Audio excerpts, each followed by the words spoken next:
urabona umuntu arakizwa agakizwa mu kivunge c'abantu harabamaze imyaka 2 5 10 20 30 bari mu ishengero ugasanga abo bantu baguma bakira ifunguro rimwe none uwo mwana yoshobora gukura ifunguro rimwe ushatse kuvuga iki babaha ijambo risa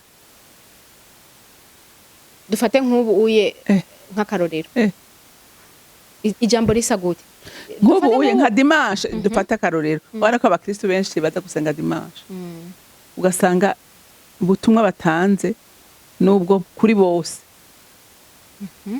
none uyo mwana yakijije uyo munsi ariko arafungura iryo funguro bariko baramuha mu ijambo uwo mwana ari capable kuryakira nzobihaba ariko one day off ego none ufuzo ariko hari n'igihe ntashobora gupfa Kristo akaza ubunyene nkiri mu mubiri okay nshatse kuvuga ko na Kristo ataraza umuntu ashobora gutaha kandi tuzi neza ko ari bibanza bibiri abantu babamo ibyo bibanza bibiri kandi ni wowe ubihitamo ntubihitamwo wapfuye ubihitamo ukiriho ubihitamo ukiriho ukavuga ngo jewe ngomba guhitamo ubugingo kuzobana n'umwami Imana mu ijuru ugendera mu byagezwe byiwe sivyo ugenda uko ijambo ry'Imana ribisaba kubahiriza ama principe y'ubwami igihe uvuze uti jewe mbisemwo kugenda uko nshaka bisigura ngo hisemwo ubwami bwo bugararije aribwo bwa Satani naho yene n'ubwami uri kurakorera kandi namwe arafise ikibanza abesha mwabiwe eske yobigisha gute kugira ngo abakira abana mu mpwemu bafungure n'abakuze nabo bafungure canke uyu muntu akivuka niwe akeneye kwibeshaho mu ijambo canke umuntu akamukurikiranira ahari akamugaburira ibijanye n'ukuntu angana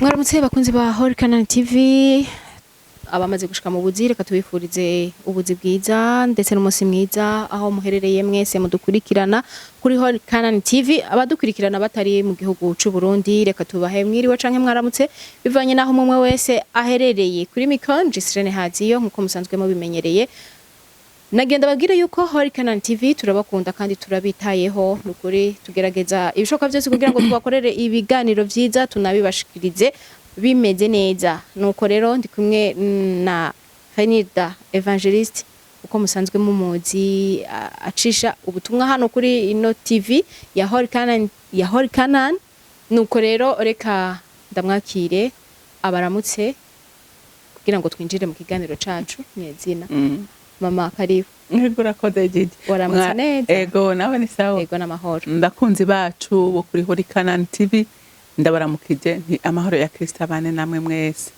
turabakunda cyane tubifuriza ibyiza nukuri umwe wese abona ikiganza cyuhoraho nuko urakoze cyane nibaze yuko abadukurikirana kandi turakeneye amakomantere yanyu none vraiment turashaka amakomantere yanyu kandi turabibutsa gukora subscribe na partage ufise akantu kagufashije ufise ubutumwa bwagufashije reka kugisangiza wenyene kora partage ubirungikire mugenza ukumbure nawe hari igihe ashobora kuba ari mu kibazo gishobora kugirane kuvugwa nico kiganiro ego nuko rero reka twinjire mu kiganiro cacu reka tuganire tuvugane tumaranirungu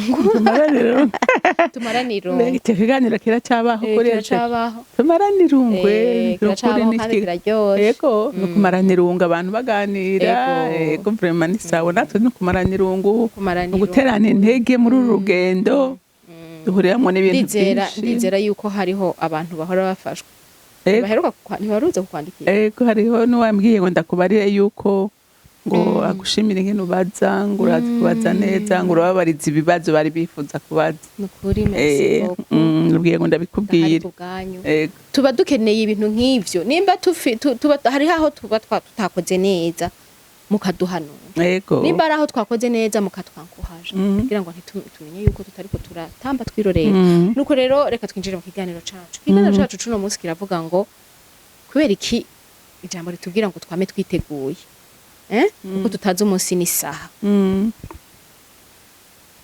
reka rero tugice ijya nini nuko mama Hawuri karibu ego iryo jambo ni jambo ridukebura koko jambo ridukebura koko kuko hari abantu tuvuga ngo iyi si menga tuzoyigumamo umenga ngaha ni wacu umengo turacafise igihe mugabo umwami yaravuze ati ni vyiza ko abana banje mukwiye kwama mwiteguye ati kuko umunsi uko jeno ukugaruka kwanje ntawo muzi nogaruka mu gitondo nogaruka ku murango nogaruka mw'ijoro sinzi saa baranamo bajya bigishwa ati none niwo tubwira kizotwereka kugaruka kwawe rero babwiye ibimenyetso bitari bike mugabo aravuga ati umuntu azi neza itarike n'isaha n'umunota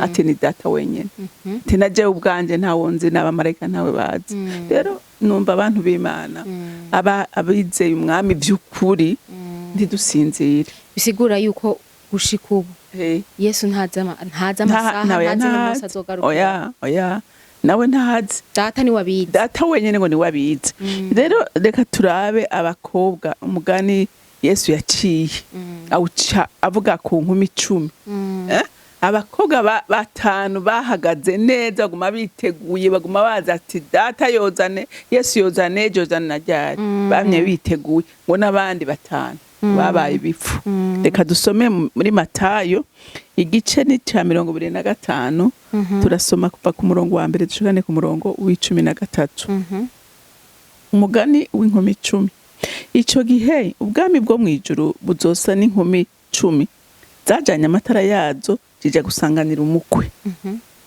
batanu muri bo bari bijuju abandi batanu bari abanyabwenge kuko vya bijuju mu kujana amatara yabyo bitajanye n'amavuta ariko abanyabwenge bo bajanye n'amavuta mu macupa yabo hamwe n'amatara yabo umukwe agitebaganye bose barahunyiza barasinzira mu gicugu humvikana ugwamo ngo nguyo umukwe nimusohoke mu musanganire buno za nkumi zose zirazanzamuka zitunganya amatara yazo vya bijuju bibwira abanyabwenge bati nimuduhe se ku mavuta yanyu kuko amatara yacu ariko arazima ariko abanyabwenge barabicura bati kumbure iyo dukwira twese ibyiza nimuje kubadandaza mwigurire bakigiye kugura umukwe arashika abiteguye binjirana nawe mu bukwe urugero rugagwa mu nyuma zazi n'inkumi nazo ziraza ziti mwami nutwugururire nawe arabishura ati ndababwira ukuri sindabazi nuko mwame mugavye kuko mutazi umunsi canke isaha amen urumva Yesu yakunda kwigishiriza mu migani uyu mugani ushaka kuvuga ko abakristo ibi bibwirwa abakristo n'ibibwirwa abapagani bibwirwa abakristo bizeye Kristo baramwimika mu bugingo bwabo baravuga ati turakwizeye mwami kuri umwami wawe urumva barafise Yesu by'ukuri baramwizeye ariko nta matara yabo umva itara n'agakiza ariko ntibagira amavuta nayo ni mpemu yera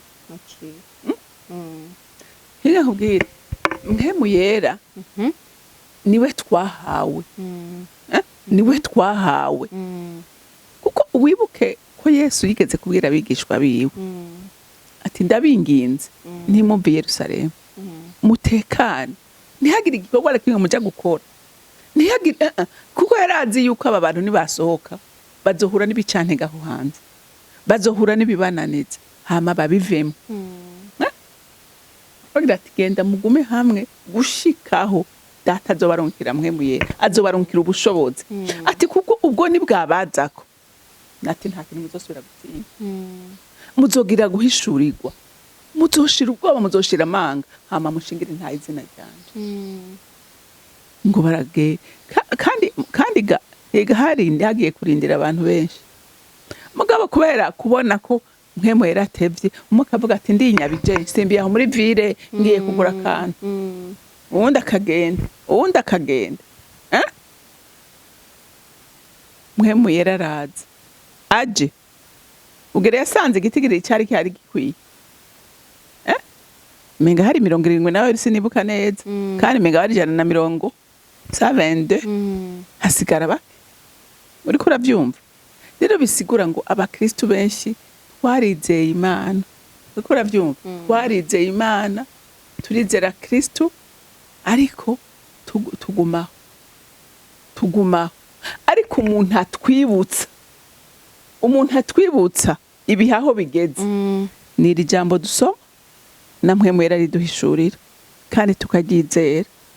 Rero bisigura ngo aba bakobwa batanu bobo bama mwijambo, urumva, basengera muri mpwemu yera, bama bari maso. Naho ijambo ryavuze ngo bose basa n'abahunyiza. Burya umuntu vy'ukuri asengera mwijambo, agasengera no muri mpwemu yera, naho yoja mu ntege nke ntibigoye ko avyuka. Ntibigoye. Ariko umuntu atagira fondation, atagira base, none wumva yohagarara kuko. Rero aba bakobwa batanu bo bari bafise mpwemu yera, bari bafise ijambo, ariko ababo bari nta na kimwe bari bafise gusa ko bihagaze gusa bavuga bati twebwe twarizeye umwami twarakijijwe. N'uyu munsi hari abantu bameze gutyo, bavuga ati twebwe turabakizwa. Mugabo amubaza ati mbwira n'umurongo umwe wo mwijambo ry'Imana, ntawe ushaka kukubwira. Okay. Turabona ngo ico gihe ngo ubwami bwo mwijuru buzoba busa n'inkumi 10. Ukuvuga ngo izi nkumi 10 zitanu nizo zari zatekeye amavuta, izindi zitanu zitwara amatara gusa. Muko amaze kuza zimwe zitanu zitatwaye amavuta zisigara zirazaraza, zibaza ati nimudufashe muduhe na dukeya basi natwe dushiremo turabe kwita amatara yo kwaka. Nabo bateka dagenda murabe ku mabotike, murabe ko hoba hacuguruye, mugure mushiremo. Nuko mama Haruna mose hari haba Kristo bashobora kuba bakijijwe, mugabo batazi iki kintu mpemu yera. Rero ikintu shaka udutandukanirize gukizwa, agakiza, ijambo hamwe na mpemu yera. Gute umuntu ashobora kubitandukanya? Kuko urashobora gukizwa ukacuvuga uti jewe afise mpemu yera, kandi utagira namba. Kuko urumva hari akantu hejeje kuvuga uti umuntu agwa afise mpemu yera ntiyigera herayo. Ariko umuntu agwa adafise mpemu yera aherayo ngira naho utabivuze ngira niko biba bimeze. Kuko urumva mpemu yera arafise ukuntu azamura umuntu. Mbega mpemu yera niki? Agakiza niki? Jambo niki? Urumva agakiza ubwa mbere, agakiza nukwakira Yesu nk'umwami, nukwibona uti jewe ndi umunyavyaha. Okay. Sivyo? Kavuga uti jewe ndi umunyavyaha, none ibyaha byanje ndabishira umwami abimbabarire, hama kandi ndamwakiriye mu bugingo bwanje, ndizeye ambere umwami n'umukiza. Ukizera rupfu n'ukuzuka kwa Kristo. Uriko uravyumva? Uravyemeye. Kandi vrema kandi ni vyukuri wamwizeye, mugabo uciye wicara. Ijambo ry'Imana ravuga ngo burya umuntu akijijwe asa n'uruyoya ruvutse. Uriko uravyumva? Ukeneye kunywa amata. None nk'ubwo ruyoya wewe ubyaye umwana ntumuha amaberebere. Ntumuha amaberebere. Uyu mwana yoba. Donc umwana avutse ukaca ushiraho arinze avuka. Je mpora mbona bakiva munda. Aba ariko arayuza, aba ariko ararondera icayi. Nukuvuga ngo umwana akivuka aba akeneye gufungura. Akeneye gufungura kugira ngo akure. Rero n'umukristo avutse akeneye gufungura. Mbega afungura iki? Afungura ijambo ry'Imana. Burya abantu ikintu kimwe nabonye kandi n'ikibazo gikomeye. Urabona umuntu arakizwa, agakizwa mu kivunge c'abantu, harabamaze imyaka 2, 5, 10, 20, 30 bari mu ishengero ugasanga abo bantu baguma bakira ifunguro rimwe. None uyo mwana yoshobora gukura? Ifunguro rimwe ushatse kuvuga iki? Babaha ijambo risa. Dufate nk'ubu uye nk'akarorero. Ijambo risa gute? Nk'ubu uye nka dimanche dufata akarorero. Ubona ko abakristo benshi baza gusenga dimanche. Ugasanga ubutumwa batanze nubwo kuri bose. None uyo mwana yakijije uyo munsi ariko arafungura iryo funguro bariko baramuha mu ijambo. Uwo mwana ari capable kuryakira.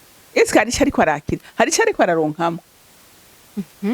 Paulo yaravuze ngo abana bakiri batoya babaha amata.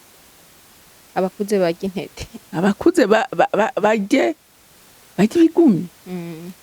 Mugabo urabana urabakuze. Sinzi ko bose bariko banywa amata cyangwa bariko barya ifunguro rigumi. Uriko uravyumva? Rero bisigura ngo umuntu akijijwe abakwiye kwigishwa inyigisho z'urufatiro ijambo ry'Imana. Akamenya neza agakiza niki, mbega umwana kugira ngo iyo ukijijwe ukenera iki kugira ngo ushobore gukura, bakakwereka ama etape agenda uko agenda kurikirana. Okay mama Haure, iyo umukozi w'Imana ariko arategura ubutumwa, eske none ko abazi yuko agiye kwigisha abakristo acamenya ati hano hariho abakijijwe ejo canke hirya y'ejo, eske yobigisha gute kugira ngo abakira abana mu mpwemu bafungure n'abakuze nabo bafungure? Canke uyu muntu akivuka niwe akeneye kwibeshaho mu ijambo, canke umuntu akamukurikiranira ahari akamugaburira ibijanye n'ukuntangana. Ubundi ivyiza umwana akivuka yarakwiye kuronka umuntu amukurikirana. Ego inyigisho zigenewe abo bantu n'umwigisha bakurikirana. Andeo ya market ya Okay, voilà. Ya bose. Bakabanza bakamwigisha akamenya neza ibintu yinjiyemo ivyo ari byo. Akamenya iki jambo ry'Imana rivuga. Urikuranyu uburyo genda arakura atahura neza ivyo yinjiye. Mugabo uyu munsi gituma abantu ubona wowe usanga bibananira rimwe na rimwe ntibatahure, rimwe na rimwe bakagenda bavara ibintu byose umuntu abahaye ari biri by'ukuri hari itari by'ukuri, nukwera bataronse urufatiro rukwiriye mu ijambo. Uratubwiye uti gukizwa nukwakira Yesu nk'umwami n'umukiza, ukavuga uti ibyaha byanje byose ndabizanye ukihana. Ijambo naryo uti niryo rirera umwana avutse. Donc umva umaze kuvuka havuka umwana, havuka uruyoya. Ati rero iyo umuntu avutse abakeneye kunywa amata, ijambo ry'amata, kuko ijambo ry'intete rigirwa abakuze.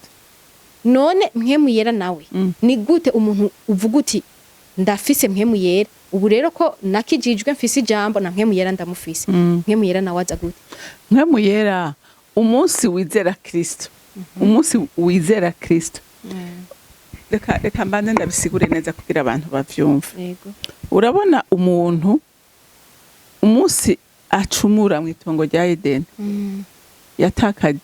yatakaje yashusho y'ubumana muri we. Uriko uravyumva? Yatakaje kwa kubaho kw'Imana muri we. Bisigura ngo mpwemu yera yamukoresha kuko Imana ni mpwemu. Uriko uravyumva? Imana ni mpwemu. Kugira rero uganire n'Imana, muganirira mu mpwemu. Utaduze muri dimension mu mpwemu ntimushaka kuganira n'Imana by'ukuri. Rero umuntu yatakaje ubwo bumana, ko Imana yabwiye Adamu ati niwajya kuri iki giti nta kabuza no gupfuzo. Muga yabandanije abaho. None Adamu na Eva ntitwabonye bavyara bakabaho Imana ikabirukana mu itongo. Nuko bari bahari ariko bapfuye mu mpwemu. Usigura ngo mpwemu yera yabavuyemo. Rero umunsi umuntu yizeye by'ukuri akizera Kristo nk'umwami n'umukiza w'ubugingo bwiwe, mpwemu w'Imana acaza ku resuscita ya mpwemu yiwe yapfuye, kuko mpwemu yiwe igumaho mugabo itari viva itabaho.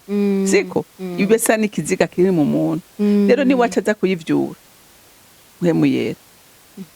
Ni wa resuscita ya mpwemu muri wewe, hama ikakigira kominia nawe.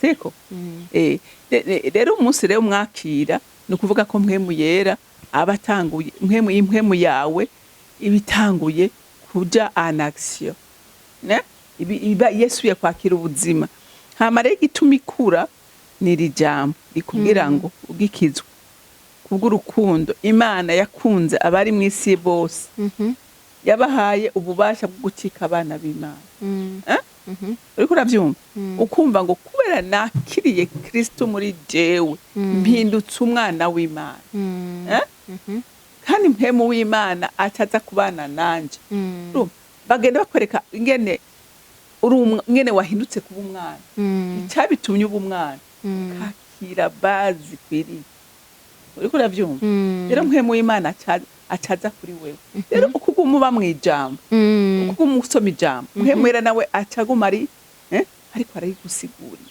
aguhishurira akura kandi arakura ni wagukura ijambo niryo rigukuza mpemwera ni waguhishurira ijambo rigukuza ukaba transformé ugashika ku rugezo usigara wumva wewe byukuri uri umwana w'Imana wumva ko atakintu cyoshobora kugukura mu rukundo rwa Kristo kubera iki ijambo yaherekejwe no guhishurirwa kwa mpemu yera kandi ahishurira impwemu yawe nuko ngo mwama mwiteguye kuko mutazi umunsi n'isaha tugaruke muri sije yacu twumvise yuko kwitegura zikya nkumi zitanu mbega wavuze yuko amatara agereranywa n'agakiza amavuta akagereranywa na mpemu yera nuko mu kwitegura hakenewe agakiza hakenewe na mpemu yera bega no kwitegurira iki umuzo wa Kristo canke no kwitegurira urupfu turakeneye urumva twama twiteguye kuko twebwe d'abord ubugingo bwacu sitwe tubugenga uyu munsi gajije none wowe urazi iminsi uzovira mwisi ariko narasabye kuramba warasabye mugabo none urafise yarakwemereye kuzoramba kubera ijambo rivuga ngo musabe muzoronka nca nizera yuko ivyo nasavye nzobihabwa ariko one day uzova ego none ufuzo ariko hari n'igihe ntashobora gupfa Kristo akaza ubu nyene nkiri mu mubiri okay nshatse kuvuga ko na Kristo ataraza umuntu ashobora gutaha kandi tuzi neza ko hari bibanza bibiri abantu babamo ivyo bibanza bibiri kandi ni wowe ubihitamo ntubihitamwo wapfuye ubihitamwo ukiriho ubihitamwo ukiriho ukavuga ngo jewe ngomba guhitamwo ubugingo kuzobana n'umwami Imana mw'ijuru ugendera mu byagezwe byiwe sivyo ugenda uko ijambo ry'Imana ribisaba kubahiriza amaprincipe y'ubwami igihe uvuze uti jewe mbisemwo kugenda uko nshaka bisigura ngo hisemwo ubwami bw'ubugarariji ari bwo bwa Satani naho nyene n'ubwami uri kurakorera kandi namwe arafise ikibanza abesha mwabiwe na Kristo arafise ikibanza abesha mwabiwe rero bisigura ngo wewe utegura uvuga ngo ndiko ntegurira ikibanza nzojamo mbere ndiko nitegurira ubugingo budashira canke ndiko nitegurira umuriro udahera nico gituma rero ijambo ry'Imana ritubwira ngo nitwitegure hariho umuntu akubwira ngo jewe ngo ntaco ngo nzokizwa l'année prochaine l'année prochaine urazi kuzohashika uzobukiriho urazi kuzohashika akakubwira ngo rindira n'ukuri ngo sindagise isi iraribwa cyane niyikurya isi irakurya ntuyirya ako kantu rero ko ati sindagisi ngo sindagisi kwere ngo rindira hariho umuntu arabikubwiye ngo sindagisi yego akisi bayijya gute nyene iraha nyene kuryoherwa okay ngo mugume mwiteguye kuko mutazi umunsi n'isaha yego iri jambo ribwirwa mbega abatarakira umwami n'umukiza gusa canke n'abakiriye nabo barakeneye abo ari we wese arakeneye kuryumva no kuri ega n'abakijijwe none sinakubariye iri jambo uyu mugani Yesu yaciye ntiyawuciriye abapagani eka yawuciriye abizeye ko twabonye ko itara na gakiza amavuta ni mpwemu yera urumva agakiza uragafise mugabo ijambo imwe muyera ntawe uri muri wewe uravuga uti reka mbe ndirira aha ndakwisata mbega none ugira ngo reka nkora ibintu nzihana reka ngire urafise ama excuse kandi warakijijwe nuko aba bantu babiri babwirwa abatarakizwa n'abamaze kwakira umwami n'umukiza kwama biteguye kuko batazi umunsi n'isaha impanuro kuri aba bantu babiri reka dutangurire ku bantu bakijijwe bakiriye umwami n'umukiza niyihe mpanuro wobaha kugira ngo bagume biteguye bagume ku gikorwa cyo kuguma nyene batazi umunsi n'isaha bagume biteguye urade ico nobwira abantu urumva nta muntu n'umwe ndibaza yizeye ko atifuza kuzoba mw'ijuru ngo abane nawe ngira ngo umuntu wese aravyifuza kugira ngo ivyo bintu uzobironke size gahangwa ndakubwire ngo urumva ngo uteza kuba wa muntu sans faute ntibibaho ariko niyo ugiye mu ntege nkeya gwana gutunganya sivyo gwana gutunganya kugira ngo ntihagire nakocamwo ngo utahe giturumbuka niyo vya vyasoka ja mu ntege nkigira umutima wo kuyihana gira umutima wo gutunganya gira umutima wo kugororoka ugenda uko ijambo ry'Imana rivuga iratugora mugabo tugwane duharanira kuba abera nico numva nohanura abantu yari umuntu akubwira ati jewe iki nukuri jewe ujya muntu yarambabaje naho vyogenda gutese no fana namuhari none uri kurashaka kuja muri ryajo rugera Yesu atubwira ngo duharire ibigabitanyo by'abana incuro indwi kugizwa n'indi ku munsi bisigura ngo harira bene tubwira nawe ushobore guharira sivyo bisigura ngo rero muri izi ntege nke zacu tubikorereza umwami tumubwire ngo ahadushoboze hama kandi wige gutunganya ego abona bakijijwe nabakiriye umwami n'umukiza ni impanuro zabo hariho abatarakira umwami n'umukiza hariho abakigisi nkuko wabivuze bega nabo niyihe mpanuro babwira kugira ngo bagume muri parking barindiriye umwami Yesu uyo we urumva icyo no muhanura nukuri subiza ubwenge kugihe subiza ubwenge kugihe usubire wibaze uti mbega jewe ndiho kubera iki ndiho kubera iki mbega jewe kubera iki uyu munsi ndiko ndahema uyu munsi kubera iki ndiko ndatambuka